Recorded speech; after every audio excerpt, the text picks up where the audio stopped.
Hello,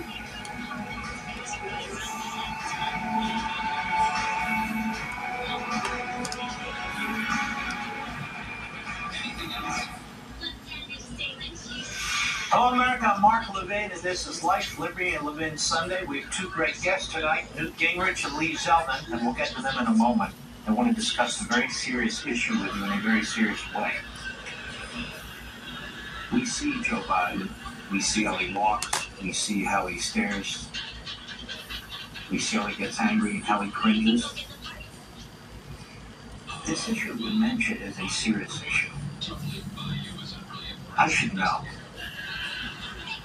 I've had two people in my family who've had Alzheimer's and one who had moderate dementia. It's not fun. It's very upsetting. It's depressing. To watch somebody deteriorate like this, and in the early stages, they know they're deteriorating. And then how the family has to care for the person, wants to care for the person. It's not fun. You've never heard me do jokes about Joe Biden and dementia. Well, I'll make jokes about him on other things, but not that. And Potter Stewart said about pornography once, I know it when I see it. I know dementia when I see it. I think I speak maybe not for all, but for many people, many families who've seen this. The telltale signs. It's not a mystery when somebody's deteriorating. Everybody gets old and they have memory issues. They'll forget a name here and there. They'll mix things up. That's to be expected. That's not what we're talking about here. And this is why I'm so disgusted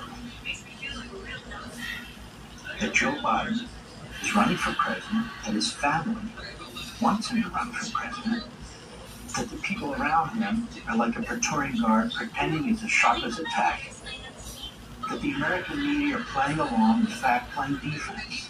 It's the United States of America.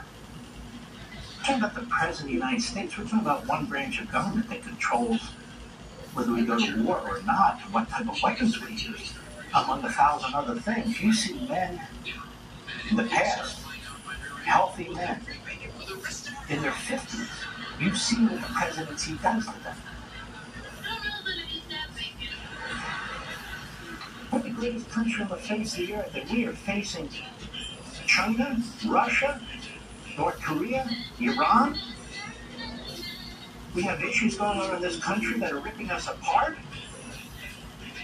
You can see what's going on in our streets, the crime, the drugs, the anti-Semitism.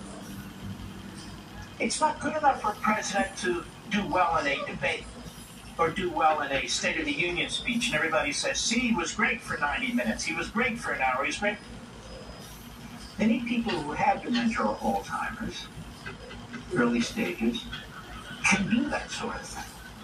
That is, you look at them and you say, actually, they're doing okay, but they're not doing okay.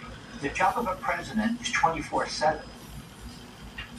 There's a reason Joe Biden has taken vacation 40% of his presidency. There's a reason why he won't give and take press conferences on a regular basis. There's a reason why his staff walks around him when he goes to and fro from the helicopter. There's a reason why we're seeing on television what we're seeing, and we're hearing what we're hearing out of the president's mouth. Because he's not well. Again, I'm not saying that as a joke. He's not well. People have heart disease. I do. People have diabetes. People have all kinds of things. And people have mental health issues. And it's not funny. But it is utterly unconscionable and irresponsible for the largest political party in this country to be nominating somebody for president who they nominated before when he wasn't well, when the vast majority of its members know damn well that what I'm saying is the truth. And the hosts in every news organization in America know what I'm saying is the truth. And the people who've met with him, Schumer, Hakeem Jeffries, Nancy Pelosi, who go out and lie for us. They know I'm telling the truth. We have a report from the special counsel, Robert Hur, who was investigating Joe Biden for crimes related to classified information. And he found that he committed crimes. And he did so willfully under the Espionage Act. And didn't do so with presidential protection. He did so when he was a senator, when he was a citizen, and when he was vice president. But he says, I can't charge him because the Department of Justice has taken the position that you can't charge a sitting president. Plus, he says, he's not mentally fit. And so what happened? The special counsel came under a withering attack from the White House, from the Democrat Party, from the leadership of the Democrat Party, from their campaign operatives, from the media. But the man speaking the truth. He didn't have an issue with Biden as president or being president. He had an issue when he interviewed him for 5 hours. And we have an Attorney General of the United States who will not release the audio. We the people, we have a right to hear the audio, especially now, when we're making a decision about the presidency. When we see what we see and we hear what we hear, we want the audio. He comes up with some kind of cockamamie privilege. He goes into the White House. Only a president can assert privilege. Biden asserts privilege to protect his audio. This is a sham. They don't want transparency. The special counsel said Mr. Biden's memory was significantly limited, both during the recorded interviews with the ghostwriter in 2017 and in his interview with our office in 2023. These aren't national security secrets, the audio. The argument that, well, it could affect other investigations, how preposterous. Anybody remember the release of grand jury testimony from Bill Clinton with the cigar? Was that a national security secret? They come up with these lies. He also said, we have also considered that at trial, Mr. Biden will likely present himself to a jury, as he did during our interview of him, as a sympathetic, well-meaning elderly man with a poor memory. That's not good enough for President of the United States. We had a report out of the Wall Street Journal by Andy Linsky and Siobhan Hughes. Now, these two have come under withering attack. They're not Trump supporters. They're reporters. Reporters tend to be Biden supporters. They're liberals, I'm sure. I don't know. But they're under attack because they dared to write an article, behind closed doors, Biden shows signs of slipping. Participants in meetings said the 81-year-old president performed poorly at times. The White House said Biden is sharp and his critics are playing partisan politics. No, the Democrats are going to run somebody for president. How is his partisan politics? Well, he's going to be the nominee. That's the problem. When President Biden met with congressional leaders in the West Wing in January to negotiate the Ukrainian funding deal, he spoke so softly at times that some participants struggled to hear him. According to 5 people familiar with the meeting, he read from notes to make obvious points, paused for extended periods of time, sometimes closed his eyes for so long that some in the room wondered whether he had tuned out. Now, it goes on. And of course, it has the White House pushing back. It has the White House calling people they interviewed to tell them to call the Wall Street Journal back and tell them actually it wasn't as we thought. This is a scam. The Democrat Party is running a man for president who should be president. Who should be president. We have a 25th Amendment to the Constitution. Section 4 of the Constitution requires the Vice President of the United States and the Cabinet to care more about the country than they do their own party in power. But we don't have a Vice President and a Cabinet who care more about the country than their own party and their own power. What does it say?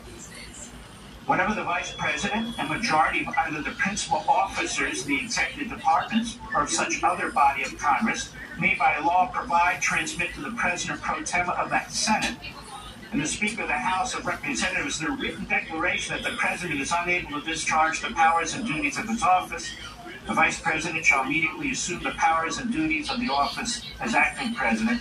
And it goes on to say the President can push back, provide a letter to Congress, and then Congress has to take the subject up, and by a supermajority can make the decision on whether or not the President is fit or not. That's a serious constitutional amendment. It's in the Constitution. It's the 25th Amendment. But Kamala Harris and that cabinet wouldn't dare do that. But they should. but they won't. So that part, the 25th Amendment, is a dead letter, which, by the way, is a footnote, is a reason why Congress needs the audio, to take a listen to it and make a determination whether we needed another amendment or fix this amendment, because what's going on right now is unacceptable for a great republic. It's just unacceptable for a great republic. And 100 years from now, assuming this republic still exists, they're going to wonder, who the hell were these citizens who voted like this? Or this corrupt media, the corrupt Democrat Party? The history's too late. This needs to be dealt with now. Now, what am I talking about? Again, in all seriousness, and of course I'll come under attack. I don't care. The truth is the truth. There's 7 stages of dementia. Verywellmind.com is just one of many, many sites, medical, that point this out. And dementia progresses in stages ranging from mild to severe. Isn't it amazing we haven't had this discussion any time in the last 5 years on any network? Because they try to intimidate us. This needs to be discussed. It needs to be analyzed. It needs to be vetted with the American people. We need to know as much as we can. And I'm not going to cover this up. 7 stages of dementia. And so, the first stage is no cognitive decline. At this stage, the person is able to function normally and doesn't exhibit any signs of memory loss, confusion, or cognitive impairment. However, the structure and functioning of the brain may have started to deteriorate as the nerve cells, the neurons in their brain start to lose connection with other brain cells and die. Okay, people can function that way. Stage 2, very mild cognitive decline. The person starts to experience occasional lapses of memory, such as forgetting where they keep familiar everyday objects, forgetting names they once knew very well. At this stage, the symptoms are unlikely to affect the person's work or social interaction. We know a lot of elderly people who have this problem. Okay, fine. Most of them aren't present, by the way. Stage 3, mild cognitive decline. Now it gets more serious. This is the stage where cognitive impairment starts to become more noticeable to the patient, as well as their friends, family members, and colleagues. The person may start to show symptoms such as getting lost while walking or driving, particularly in unfamiliar places, reading something and retaining very little of it, forgetting the names of people they just met, losing items of importance or value, having trouble concentrating and performing complex tasks, experiencing increasing difficulty in social settings, and so forth. Stage 4, moderate cognitive decline.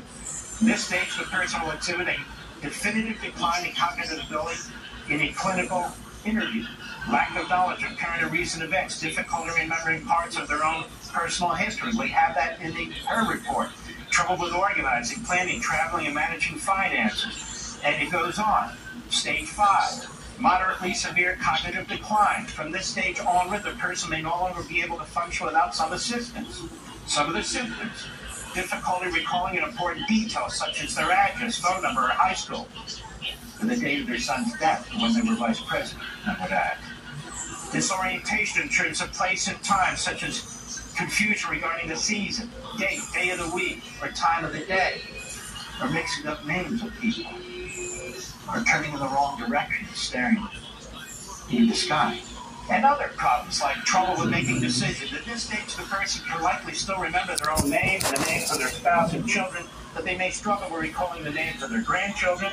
They may be able to eat, use the bathroom without assistance, but may need help with tasks such as deciding what to wear and so forth. Stage 6, severe cognitive decline. And stage 7, I don't think the president is stage 6 or 7. I think he's headed there, and he's heading there very quickly. If I had to guess this, he's likely well into stage 5. I don't know. But Jill knows. His doctor knows. The experts out there know. And we, the people, need to learn more about the cognitive state of the President of the United States, and they need to stop playing cat and mouse with us. This is about the country and the future of the country. That's the bottom line. I'll be right back.